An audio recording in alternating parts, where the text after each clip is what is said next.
It's your girl Erica coming at you with another video. So we've we've been through this already. We already did the get to know me tag, and so on this video, we are going to talk a little bit more because I have been getting a lot of these questions, not necessarily on here, but on my day-to-day lives, on my whereabouts. People always asking me certain questions. And so I've compiled a list of 6 questions that I would like to discuss on this live. So welcome. I see we have a viewer. So welcome. Thanks for coming in. If you have any questions during this live, you can definitely chime in and put it on there. So let's go ahead and jump right in. I'm not going to be live for too long. So let's jump right in. Okay. So, whew, um, you guys noticed lately that I have been doing some healthy videos. I've been talking about me doing like healthy things, like doing a health challenge. And so yeah. So a question that I've been getting is, why did you decide to change your diet? Well, whew, changing my diet. So I decided to change my diet because it's a life or death type of situation right now in my life that I can't really go into too deep, but I did decide to change my diet because I wanted to be a little bit healthier.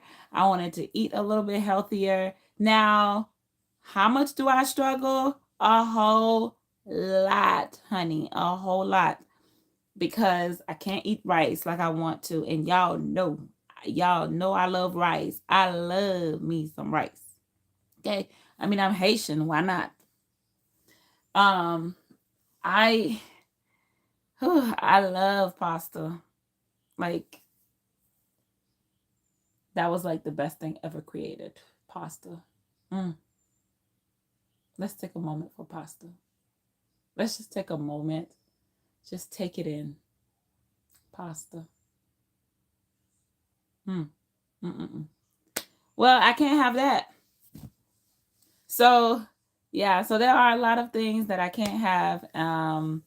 And I will definitely go into a little bit more details with them in my future videos. So stay tuned. If this is your first time on my channel, please make sure you like, subscribe, share my videos. You can comment something. But on today, we are definitely talking about um, getting to know me. So I'm answering questions that a lot of people have had. So we just talked about, as for those of you who are still watching live, we just talked about why did I decide to change my diet. I was telling them, it's a life or death type of situation, and so I literally cold turkey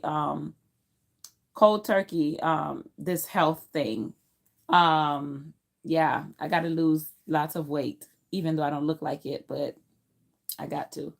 Okay, so and we'll discuss that a little bit later in other videos. So the next question is, why did you become a teacher? I always get this question a whole lot, like way too much than I really want to go into. Way too much than I really want to go into. But why did you become a teacher?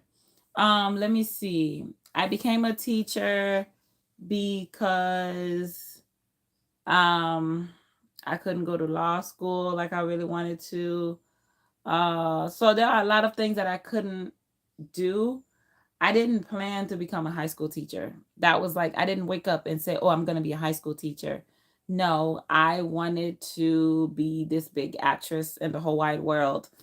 I wanted to be this big shot lawyer. So as far as like being a teacher, that wasn't it. I do, however, wanted to teach college. I've always wanted to be a college professor, which is honestly my next step. If I can get a job at a college right now, like, goodbye high school, like, I'll be gone. But hey, those don't come by like so quickly. But yeah, so a lot of times we always tell people, oh, I became a teacher because I wanted to inspire children and all of that stuff and all of that. I didn't have that thought. That was not my original thought when I became a teacher. It wasn't, oh, I want to make the world a better place. That was not my first thing. No, I went into it because I needed to at the time. And then I ended up liking it. So then now it has become, okay, I do want to help people. I do want to help the children. When you go in there, you get so attached. Oh my gosh, way too attached. And so, yep. Okay, so let's see. This live is not going to be this long. Okay, it is not going to be long at all. So the next question is, what you tell your younger self? Whew, my younger self. What would I tell my younger self? Um, hurry up. Hurry up and get this done. Stop waiting around. Okay, if there's one thing, this week in class we have been studying like tragedy and comedy and all that. And I've been telling the kids about a tragic flaw that the heroes would have. My my biggest flaw. Hi, who's that? Just said hi to me. Hi, somebody just said hi. Hey, thank y'all so much for watching. Man, I am so hoarse right now. Thank y'all for watching. Welcome in. So we're just talking about what would you tell your younger self, and like I said, we're doing this tragic flaw thing this week in class. We're talking about tragedy and comedy. So what would I tell my younger self? So my tragic flaw would be the fact that I wait too long to do something. I'm too cautious in life. I am very like way too cautious. And because I am too cautious, I tend to wait a little bit way too long to accomplish something. And so I would tell my younger self to hurry up.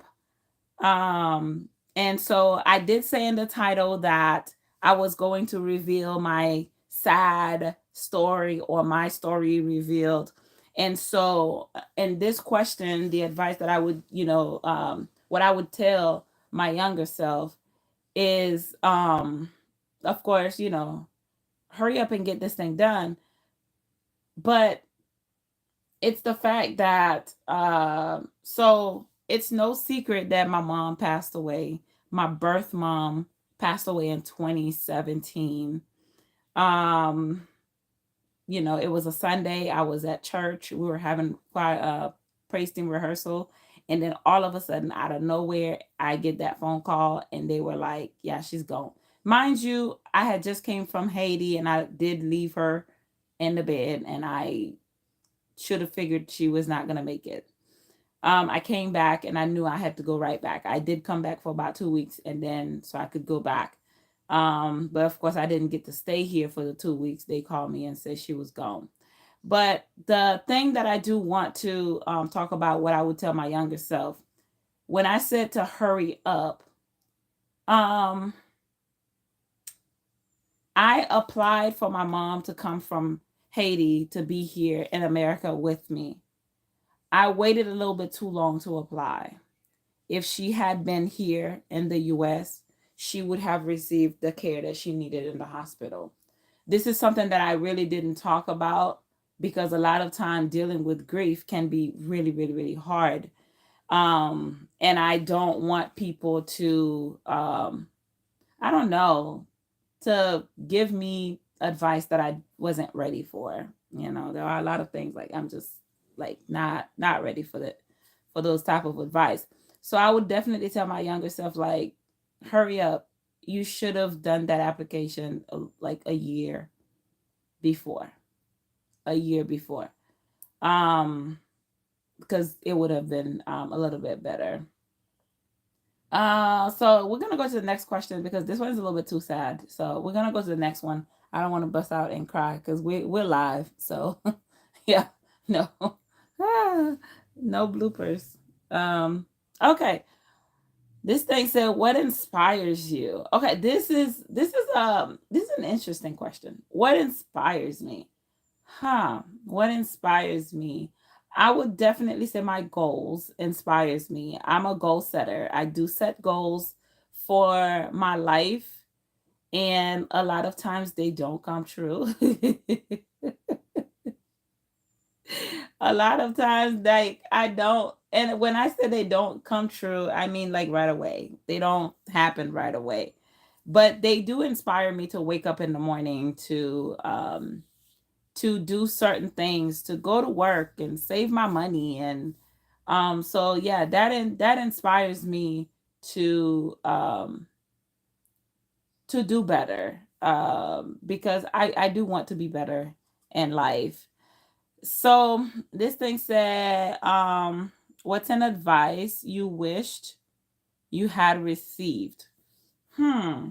Mm. An advice that I wish I had received. Y'all don't want to know what I just thought about. I just thought about um don't teach high school. That's the advice.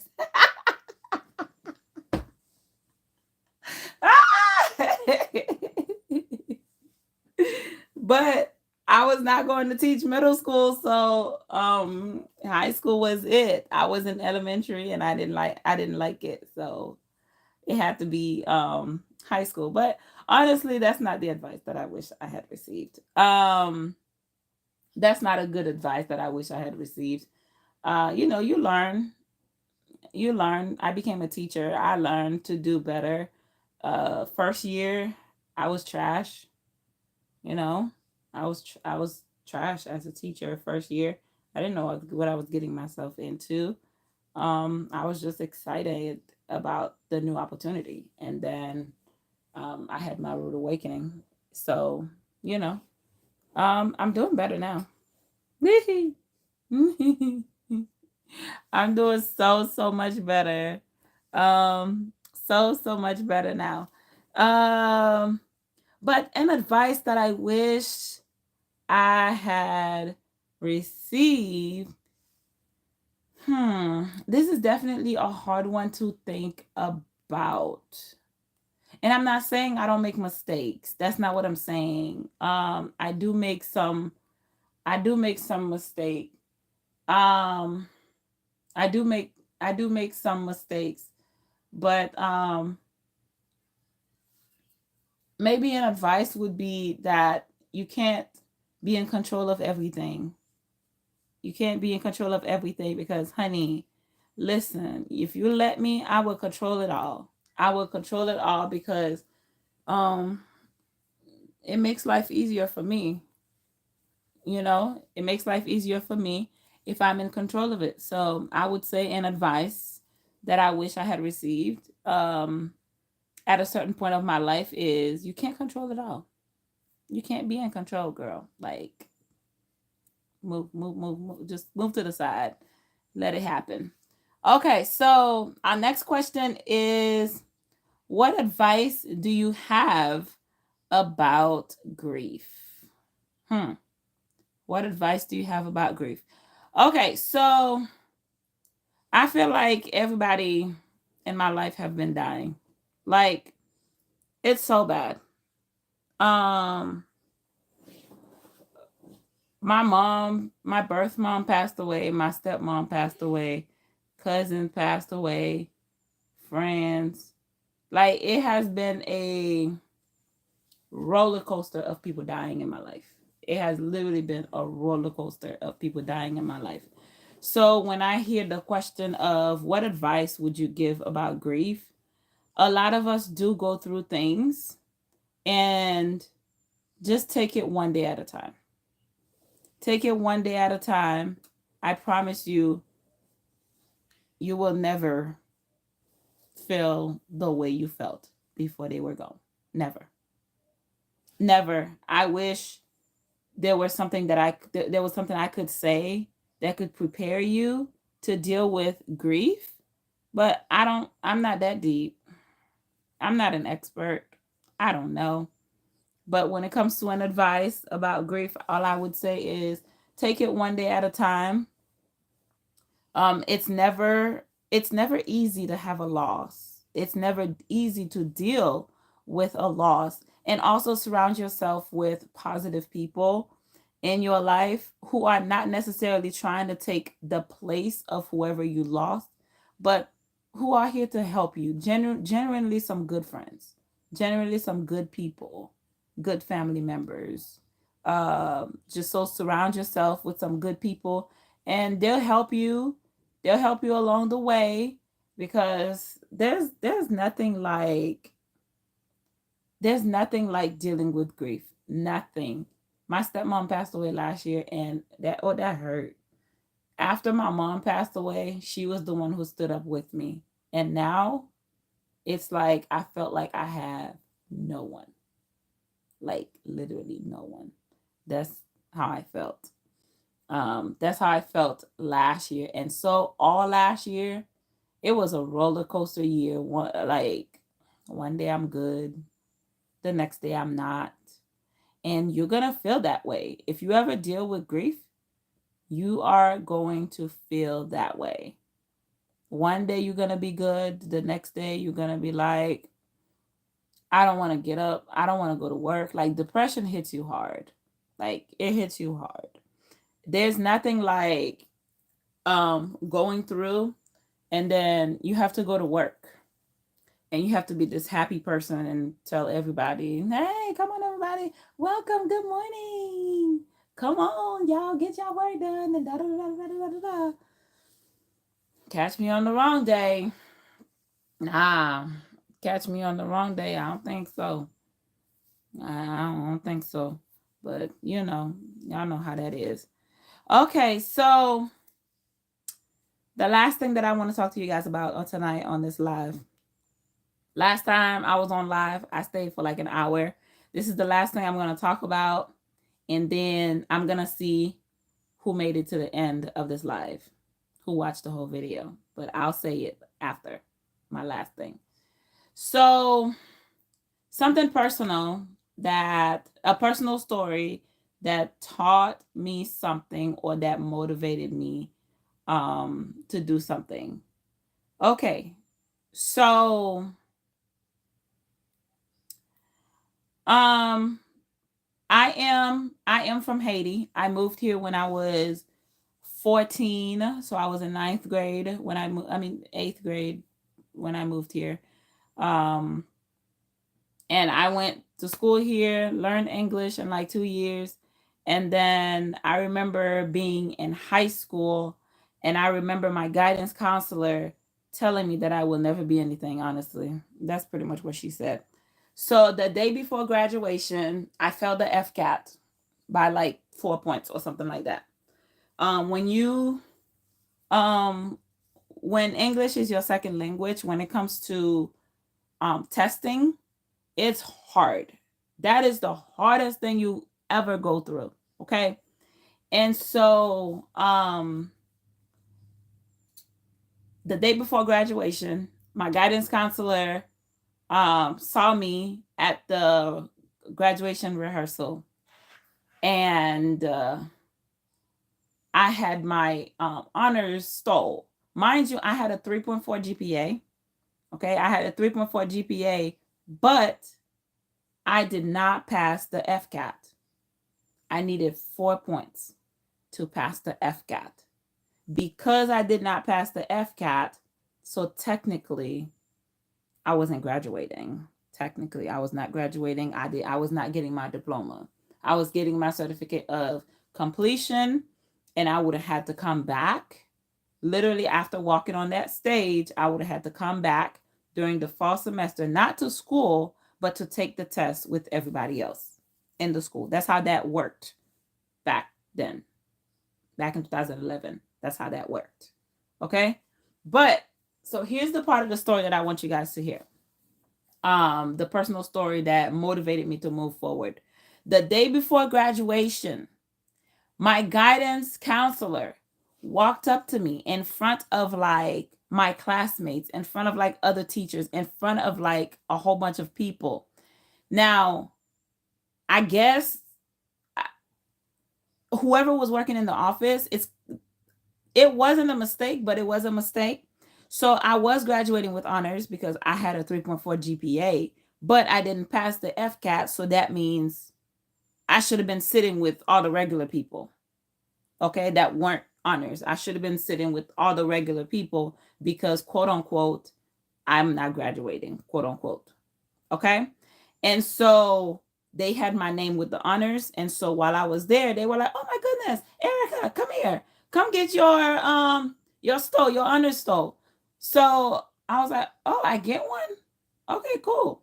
So I got my honors stole. I put it on. I'm all happy and excited. I'm talking to my friends. This lady gonna walk over to me and say, give me that cord. You know you're not graduating. And she told me that in front of everybody. Everybody. That was the worst day of my life. The worst day of my life. I know I missed the FCAT by 4 points. You know I missed it by 4 points. The world didn't need to know because I was coming back in the fall to retake that test. Either way, I'm still class of 2011. I'm still graduating. I'm still leaving out of here. I'm still going to college. So then I got upset. I started crying. I called my stepmom and I was like, get here and get here now. She got to the school. We were in the principal office. We were going bananas. So of course, he took up for the guidance counselor. Okay, she was just doing her job, but she didn't have to do it in front of everybody. She didn't have to do it in front of everybody. Either way, so so she never gave me my stole back. So for graduation, I sat with the honors because they had already made the program. So I had to sit with them. I sat with them. I walked with the honors and I did graduate with them. But after that, I went on, finished all of my requirements, graduated and all that. And I went to school. I went to college. When I finished my 2 years of community college, I needed my transcript, my high school transcript, to go to USF. And when I went to my high school to get my transcript, this lady, let me tell y'all something. Some people should not be guidance counselors. They should not be guidance counselors. But honestly, this is definitely a story that motivated me to move forward in life because honestly, this lady did not believe in me. That's why she took that stole. And plus, that school had a whole bunch of white kids and Mexican kids, and so little old black me, she didn't want me to go anywhere. Okay, I hope she see this video too. I hope she see this video, and I want her to know that I got my master's degree. That's what I want her to know about all this. But anyways, so I went back to the school to get my transcript so I can go on about my business to move on to a 4-year university. And she saw me in the office. She was like, "Oh, hey, how are you?" I'm like, "I'm good." She was like, "Oh, okay. So what do you have going on now?" I'm like, "Oh." She was like, what are you here for?"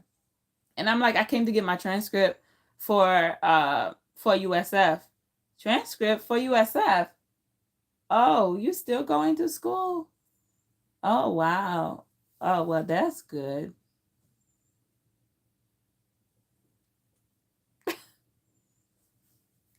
Y'all, I was like, you know what, ma'am, ma'am, I'm still a Christian, but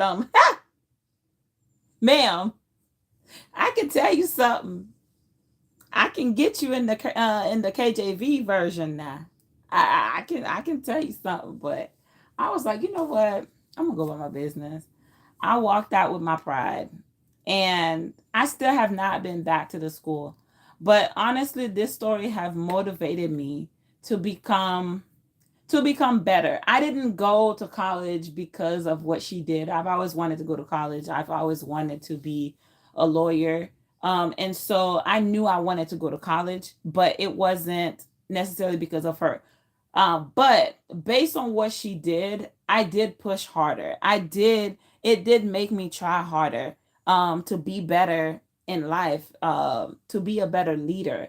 And the crazy part is I became a teacher in the same system that was stupid to me.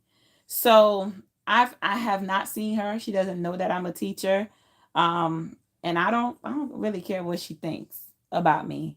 And at this point of my life. But honestly, that did help me to move forward. So if you did make it to the end of this video, you should definitely type in the comment, made it to the end. Okay, I'm gonna choose somebody from the comment section, okay, for a prize. For a prize. You will definitely be contacted for your prize if you made it to the end of this live. I just want you to type in the comment section, made it to the end. Made it to the end. And you can definitely put hashtag get to know me tag, hashtag get to know me tag. All right, y'all. Thank y'all so much for tuning in. I love it when you all come in and you comment and you say things. If you haven't subscribed, please subscribe. I would love it if you subscribe and just continue to support. Okay, with that being said, later. See y'all. Peace.